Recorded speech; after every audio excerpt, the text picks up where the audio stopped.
Thank you, Mr. Speaker, and through you to the members. This is precisely why the public has such a low opinion of the legislature. We can't even get off a dime to make a decision. And the last thing we want is for the public to start comparing us to Congress and how long it takes to get something done. And I say that because delaying the taking of this vote only proves that we're more interested perhaps in parliamentary maneuvering and stonewalling than in the hopes of generating a stronger support for or against this measure, whichever side of the fence you're on, hoping that the public's going to buy your side of the argument. I don't buy that, because I know each and every one of us stands up here on a matter of principle when we take a vote. And whether you're for this measure or against this measure, you have to go back to the people you're responsible to and explain it. I don't have a problem doing that. I don't have a problem, and I don't believe we should be fearful of taking a vote on the matter and moving it. I do believe the public will have far greater respect for us at the end of the day if we actually vote on the matter rather than trying to bog it down with delay tactics, maneuvering. And by my words, you might think that I'm for this measure. And I'm not.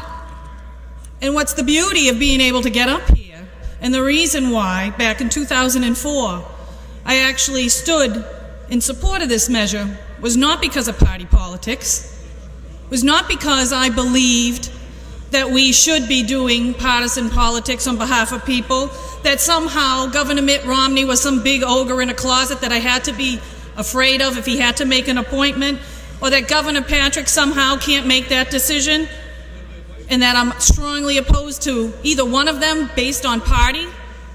That's not it at all, folks.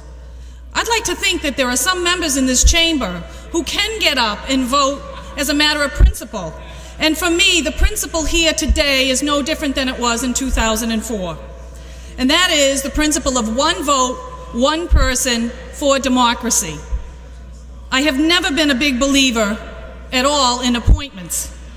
And there is a reason they call us and those who serve in Congress elected officials. And it is not because we are appointed. I do not believe that an appointment is akin to being able to represent the best interests of the people of the Commonwealth. And if this was all about one vote, and if this was all about two votes, and all of this hype that I've heard today, and honestly, there has been its share of hype. This is not a game. I have not been called by the president. I've been not called by the governor. I've been not called by my congressman. I've been not called by the United States Senator Kerry. You know who I've been called by and emailed and have been approached are the people of my district. And they are the ones who most matter. And we are all big elected officials in our own boots. We know that politics is part of what we actually assume when we take office. So this today is not about that for me. What it is about is the long-held belief that the importance of electoral process is something that we should never minimize.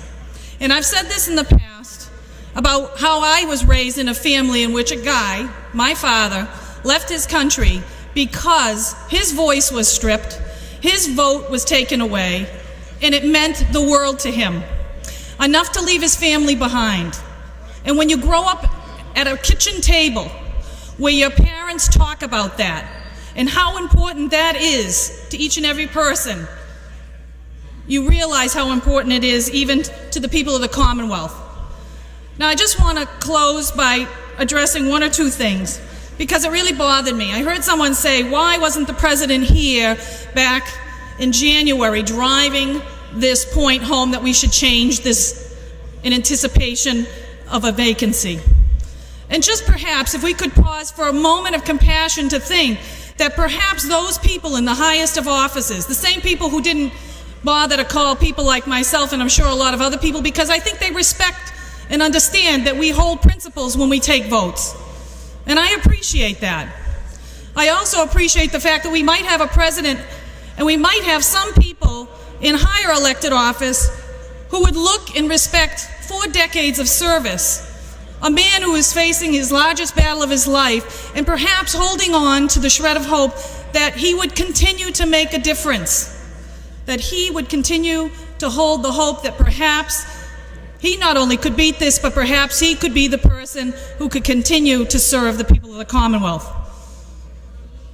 I would be the last person, and I think the President and anybody else who knew Senator Kennedy would be the last person to step up and say, you know, this is a game.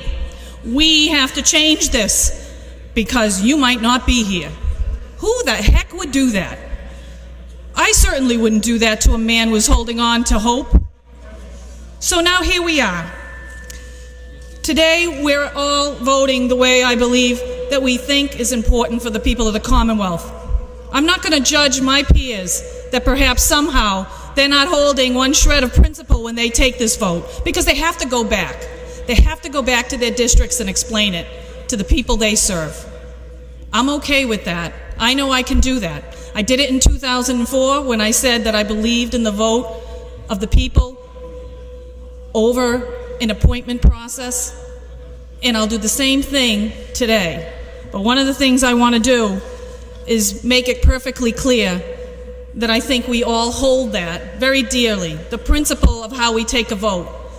And I don't believe that the hype that we've really engaged in here today is not only not warranted, but I really believe that the people are not concerned with that. They are concerned with the merits of the argument that you're going to present to them back home and the rationale that you're going to give them. And that's the beauty, after all, of being an elected official, because you understand the burden that is placed on your shoulders to represent their interess and to be able to be their voice, collectively or on your own here in the chamber. And that, my friends, is perhaps one of the overarching principles for perhaps why a lot of people in this chamber are voting the way they're voting. And for that I have deep respect, regardless of whether I will pass to engross this. Thank you, Mr. Speaker.